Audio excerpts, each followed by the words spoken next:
So today we are reading from Srimad Bhagavatam, Canto 11, Chapter 13, Text 2.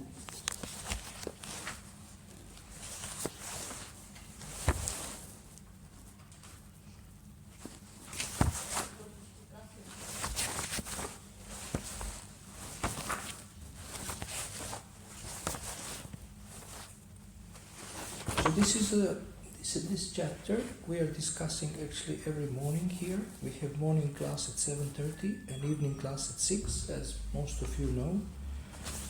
And this is a chapter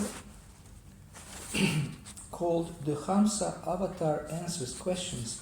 So the Lord has appeared as a swan, but he was talking as a human being, and he was instructing the Kumaras and Lord Brahma. Kumaras are sons of Lord Brahma. For Kumaras, they are great sages who refused to grow up, so they didn't want to get entangled in family life. They remained boys, and they would walk around as brahmacharis. So this is text 2 of the chapter 13 of the 11th canto of Srimad Bhagavatam. The 11th canto has two parts. This is part 2. And it's from chapter 7 to chapter 29 in this canto of the Bhagavatam. There is a part of the Bhagavatam called Uddhava Gita. So Uddhava Gita means song to Uddhava, recited by the Lord, and basically Krishna is instructing Uddhava about the science of devotional service. And there are many, many beautiful instructions. So this is like 23 chapters, I think, 7 to 29. This is text 2. Sattvad dharmo bhaved vridhat pumsomad bhakti lakshanaha sattviko pasaya sattvam tattu dharma pravartate. Translation. When the living entity becomes strongly situated in the mode of goodness, then religious principles characterized by devotional service to me become prominent. One can strengthen the mode of goodness by cultivation of those things that are already situated in goodness, and thus religious principles arise. Purport. Since the three modes of material nature are constantly in conflict, vying for supremacy, how is it possible that the mode of goodness can subdue the modes of passion and ignorance? Lord Krishna here explains how one can be strongly fixed in the mode of goodness, which automatically gives rise to religious principles. In the 14th chapter of Bhagavad Gita, Lord Krishna elaborately explains the things that are in goodness, passion, and ignorance. Thus, by choosing food, attitudes, work, recreation, etc., strictly in the mode of goodness, one will become situated in that mode. The usefulness of sattva guna, or the mode of goodness, is that it produces religious principles aimed at and characterized by devotional service to Lord Krishna. Without such devotional service to the Lord, the mode of goodness is considered useless and merely another aspect of material illusion. The word vridhat, or strengthened, increased, indicates clearly that one should come to the platform of Vishuddha Sattva, or purified goodness. The word vridhat indicates growth, and growth should not be stopped until full maturity is reached. The full maturity of goodness is called Vishuddha Sattva, or the transcendental platform on which there is no trace of any other quality. meaning no passion and no ignorance. In pure goodness, all knowledge automatically manifests, and one can easily understand one's eternal loving relationship with Lord Krishna. That is the actual meaning and purpose of Dharma or religious principles. Srila Madhvacharya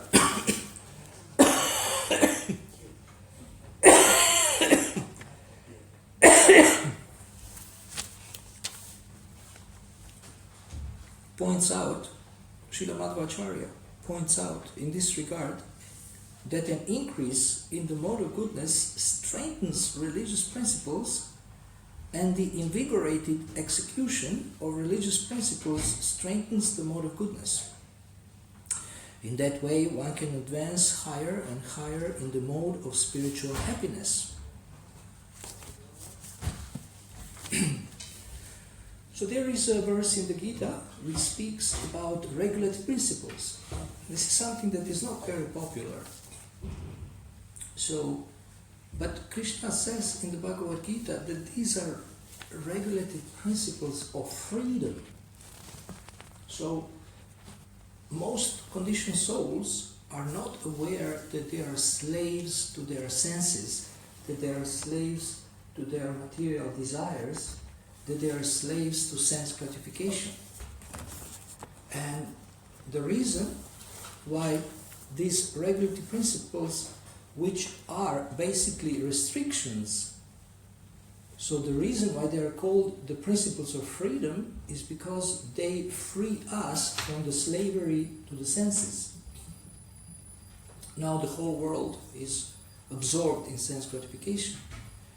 And if you go to Oxford Street, all the windows invite us to enjoy something. It's either food or clothes or movies. In Soho there is many theaters, a lot of entertainment, and a lot of sinful activities. So material energy presents this to all of us so that we can get entangled and get born again and again and suffer in this material world. Material energy presents herself as very attractive and promises great enjoyment. So every one of us has this experience. Maybe at the moment you are not in this illusion, or maybe there is some moments in the day when you are not in this illusion, but most of the time, most people, even devotees, are attracted by the, glare of the material energy. Once I have been at the program, it was a concert of two devotees from India. They were actually, I will not mention their names, but they were actually very famous as kirtan singers. Kirtan singers. So they definitely have a taste for the holy name. They can inspire people to chant. But what happened shocked me a little bit. Near this venue or a hall where we had a program where actually they had the concert, there was like I don't know how you call it, amusement park. So there was these different things where you can play this and that, and there is a lot of like looks like attractive things like lights and music and different machines where you can play. And both of them at one point just left and went there. So I could clearly see how even Krishna conscious devotees, they are really, really Krishna conscious. Amazing kirtan singer and the mridanga player. And they just went there and they were watching like this, like a child, like children. Children, when they see something attractive, they just get, their eyes get glued. They get absorbed in something. So now It's not shocking. This is not shocking. So many great personalities like Brahma, even Lord Shiva, have been also in such a situation where the Maya was attracting and you just get completely lost. So I work a lot with people one-to-one, helping them to work on their goals, overcome their obstacles. And then one thing that we discuss, or one question that I ask my clients or the devotees I serve, is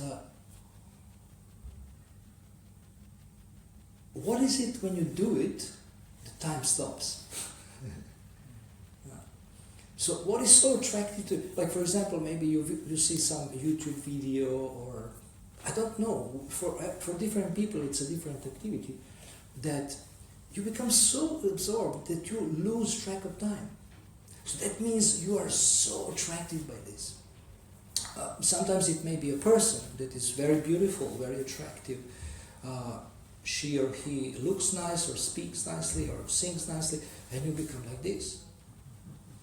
You just forget about yourself, forget about all your problems, forget about time, forget about the place, forget about your body. You become completely absorbed.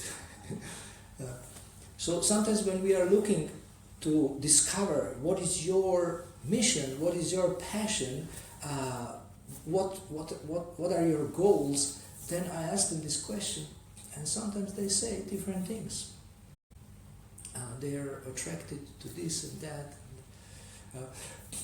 Okay, another question. What can you do whole day long without being bored? That means that this is something that you really like. You can do whole day long without being bored. Like some of you like to chant, so sometimes people come here, devotees come here, and they just chant and chant and chant. And somebody's playing harmonium, so you can see they could go on for 24 hours like this. Or some of you, how many of you like to read? And then you get lost when you read. You just forget about everything. Yes? So some people just like to get lost in a book. Maybe you read Srimad Bhagavatam or read some other book. But you forget about time. You forget about time. So this is how Krishna's energies work. They are very attractive. Now we have been fortunate to develop a little bit of a higher taste for spiritual happiness, for spiritual enjoyment, and sometimes we also get completely lost and absorbed. But at the moment, our taste is mixed. We have a higher taste for spiritual happiness, and we still have a lower taste for material happiness. So we are in an awkward position. Now, what can we do? Acharyas recommend. As person who has jaundice is advised to continue taking sugar candy so that the taste for sweetness comes back, returns. Similarly, we have some taste for chanting, some taste for serving Krishna, and if we continue, it will grow. And then all the lower tastes will slowly become very, very pale. They will not be attractive anymore. This is our prayer, this is our desire, this is our great hope that we will achieve this by continuing with devotional service. Now, to accelerate that, to speed up this process, what is recommended is to give up sinful activities, to give up lower taste and lower activities, and try to increase the higher activities. So now in this verse, the mode of goodness is recommended. Mode of goodness is actually very advantageous, favorable for spiritual life, because it's very close to the spiritual level. But material goodness is mixed with passion and ignorance. For example, we say, oh, this person is in goodness, but they still have habits that are in ignorance, or understandings even that are in ignorance.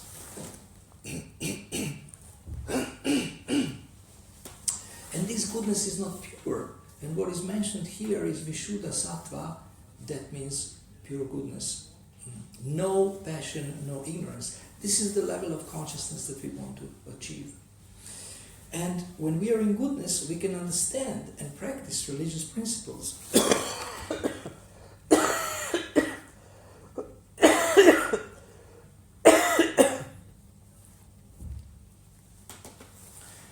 And when we practice religious principles, we can more easily be in the mode of goodness, so they help each other. And the meaning of Dharma is to follow the principles given by God, or the laws of God. So we can think about all the habits that we have that are not in goodness and try to eliminate them. We can do this with the help of a friend, we can do this alone, but if we have someone to support us in this, it could be easier when we work on these habits and try to, maybe you take one habit at a time and then try to eliminate. So imagine, how many of you are drivers?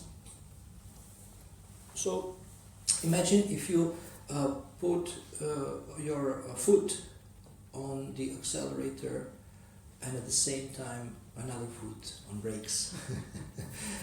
So similarly, these bad habits, we are trying to practice devotional service, we are getting a great benefit from chanting, from serving, from taking prasadam, from hearing about Krishna, from engaging in deity worship and helping organize festivals. So many services are there, but if we mix it with sinful activities, if we mix it with habits in the mode of passion and ignorance, then our advancement will be slower. Our advancement will be slower, and the development of a higher taste will be obstructed. The development of a higher taste will be obstructed. So we can we can learn from the Bhagavad Gita, from the chapter 14 and chapter 17 and chapter 18. There is a description of what is in the mode of goodness, what is in the mode of passion, and what is in the mode of ignorance. So the different things are described: determination in the mode of goodness, faith in the mode of goodness, worker in the mode of goodness, working in the mode of goodness, and eating in the mode of goodness or passion and ignorance, so that we can see a clear distinction between all these qualities and activities in three modes, in different modes. Then, of course, when we read this, we recognize that, oh, I'm in this area, I'm in the mode of passion. In this area, I'm in the mode of ignorance. In this area, I'm in the mode of goodness. So Krishna is giving us parameters, he is giving us a structure, how to see and how to think about our activities, about our habits, and helping us to actually systematically work on this. The Shastra is very systematic. We have a structure for so many things. And what helps to situate yourself in the mode of goodness is morning program. Many of you coming for the lunch program, but actually if you have time and if you can, then please you also come for the morning program, which starts at 4:30 and goes on until 8:30. And this morning program, we are glorifying Krishna, chanting the holy name, hearing about Krishna, and it's very purifying. After the morning program, you can feel very much like taken a shower of consciousness, shower of our heart. And if you cannot come here, then you can do it at home. You can do a shorter version, you can do a full version. But there is prayers that we sing and 16 rounds of japa, and then reading Shastra, hearing Shastra. You can have a morning program at home. So this will put you in the mode of goodness.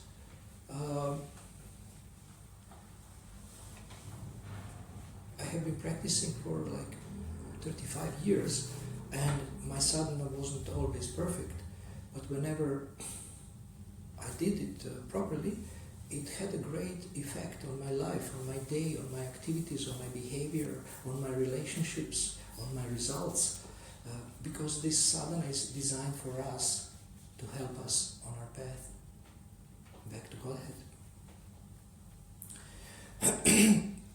Then knowledge also helps developing the goodness, knowing what is in goodness, what is in passion, what is in ignorance. And this is described in the Bhagavad Gita, this is described in the Srimad Bhagavatam. This chapter, I find, I have a favorite chapter from this canto. It's chapter 23, the story, the song of the Avanti Brahmana. And I don't know if some of you have attended, but I have been speaking a couple of weeks ago here about this story and many lessons that are there for us, very practical lessons.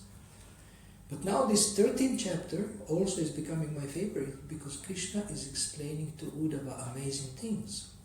Now, I want to mention one of these things a little bit towards the end of the class,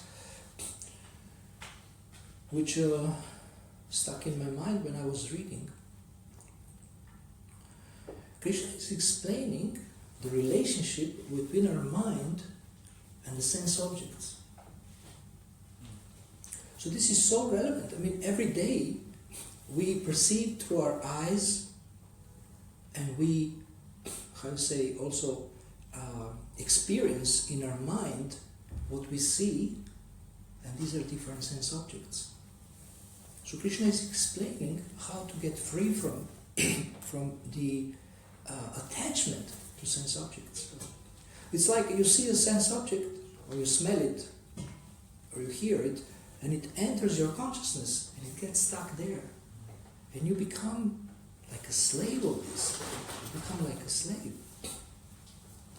I don't know what is your most difficult sense object that you get attached to. For some it's a sound, for some it's a form, for some it's a taste, whatever it is, but we get really, really attached and becomes like an obsession.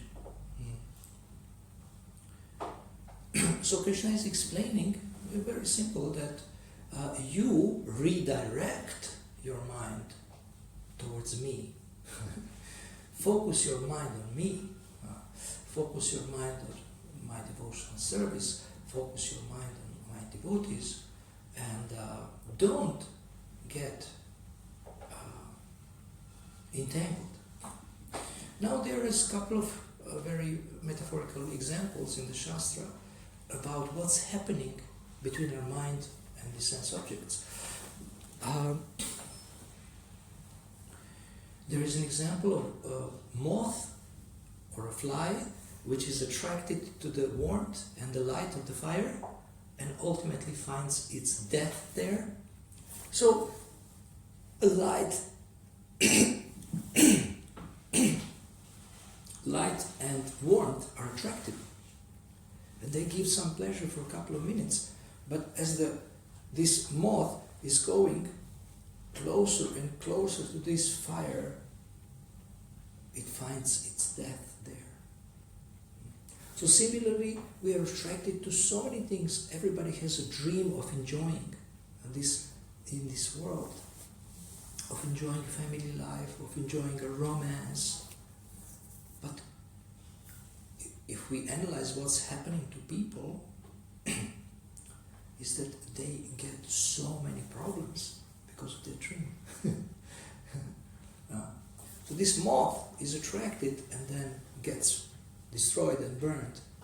Then also there is holes in the field which are covered with grass, and you don't know there is a hole. You think, oh, it's safe, I can walk on the grass. This is how material energy works.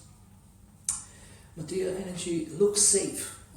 I have a house, but if the earthquake comes, your house is not a shelter anymore. If the flood comes, your house is not a shelter anymore.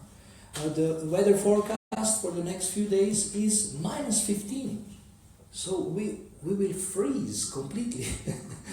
So some people, they say that councils are preparing to support older people and visit older people because some people may die. They don't have a good heating, or they don't have blankets, or they don't have coats. So the circumstances are sometimes so difficult. They're so difficult, and instead of finding enjoyment, we actually find a lot of trouble and death. So please don't be fooled by the offers of material energy for enjoyment, and in this way get destroyed completely. And the worst is not that your body is destroyed, the worst is that your consciousness is destroyed. Atmaha, the killer of the soul, is described in the Ishopanishad, is when we completely destroy our higher consciousness, and our consciousness becomes a lower consciousness. That's greater than the death of the body. We are all afraid of death of our body, but actually the degradation of consciousness is much worse than death of the body. You can get a new body, you will get a new body if you lose this one, but actually to develop higher consciousness is a hard work, and it takes time, and it needs to be developed sincerely and seriously. So thank you very much for listening. I want to give 5-6 minutes for questions, if there is any questions about the mode of goodness or anything related to Krishna consciousness. And thank you for listening. Yes? Well, when I get the thoughts, they're either in passion or ignorance when they come in. I don't act on them, but they're there. Mm-hmm. And with reading and chanting and just trying to sometimes logically work through them. How much negative effect does that happen on me when they're in my mind and I can't quite subdue them or get rid of them? I don't act on them though. Say for example, it's only examples, but I see something in the shop that I'm absolutely besotted with, okay? A radio or television. But I think I don't need that because I've got a television at home and that's good enough. It gives me all that I need. I can play my DVDs on it. But the television that I see in the shop still goes on. It's a lovely television, nice colours, big size. How much does that affect my consciousness, even though I don't go out and buy the television? First, I want to thank you for bringing all these things around me and facilitating my class. Water. Well, this is the greatest success secret in any area I have demonstrated last time. I don't know if you were here. Is actually practice. But you have to decide what you want to practice, and then if you feel affected by seeing a big screen or something, and then it gets stuck, then next time when you see a big screen for a second, you can just look away. You don't have to think. And then also what I teach a lot is actually inner dialogue, how you talk to yourself. So how the part of talking to yourself is how you explain what happens around you, what happens on the outside. And when the mind starts to indulge, then you say, my dear mind, you know what is your job. You should help me in my spiritual life. You should understand this screen, I don't need it, it's an illusion. And there is already, I mean, even without this screen, there is so much illusion, what to speak with the screen. We live in virtual reality, we live online, but we already have actually this false reality here, which we think is the real thing. So we have a double illusion now with the virtual reality. So to make your mind a friend, you can have a high-class inner dialogue and basically help your mind become a saint. And then the saint will always give you a wonderful advice. How to see things, how to see their value, and how to see their relationship to your spiritual advancement. And it's a question of practice. And there is, I also teach time management. So number 5 step is called exercise integrity in the moment of choice. So God is always watching. We think, nobody's watching, but actually we are always watched. And so if you want to build self-confidence, spiritual self-confidence, which I define as how much we trust our sincerity that we want to surrender. How much you can trust your own sincerity. So if you want to build that, then in such moments when there is a sense object and you are tempted or tested or it gets stuck in your mind, then you say, Krishna, I want to show you that I'm serious. Like this. Okay. Thank you for your question. Your name? Chris. Chris. Oh my God. Chris? No. Prabhupada says Krishna and Christ. The name is the same. Beautiful. I have a wonderful friend from here, but he lives in Australia now. Bhakta Chris. He just got a son. He's just so happy. His son's name is Jai. I mean, my friend Janitai Prabhu, half of his name is Jai. So I think he was inspired by this name because he used to be a patron here. So beautiful name.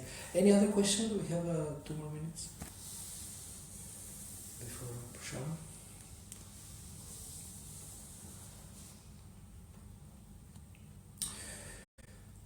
Okay, so I will be giving tomorrow morning class and evening class also tomorrow. Tomorrow is my last day. Then I will be going to Czech Republic. If you have time, you may come. Tomorrow morning we will speak on this chapter, but further in the chapter text 33. And in the evening I have not chosen yet what I will speak about, but I think it will be a Gita verse, or maybe something similar to today. But if you are interested in personal development related to spiritual advancement, then you can contact me and I can help you with a session. I help people individually in their spiritual life and sometimes also in other things that will help them to live a normal life. But if you need books on success, if you need spiritual books or professional books, I have a lot. I have a huge library, electronic, and I can send you for free. If you need tools for time management, for example, I can also send you a very nice table which you can use for your weekly planning, organize yourself better. And I have a tool called Choice Map, which can help you to make better choices in life, moment by moment, hour by hour, every day, designed by intelligent people. Very simple but very, very useful. It's called the Choice Map. You can also find it on the internet, but I can also send you. So thank you very much. Hare Krishna. Srila Prabhupada ki jai.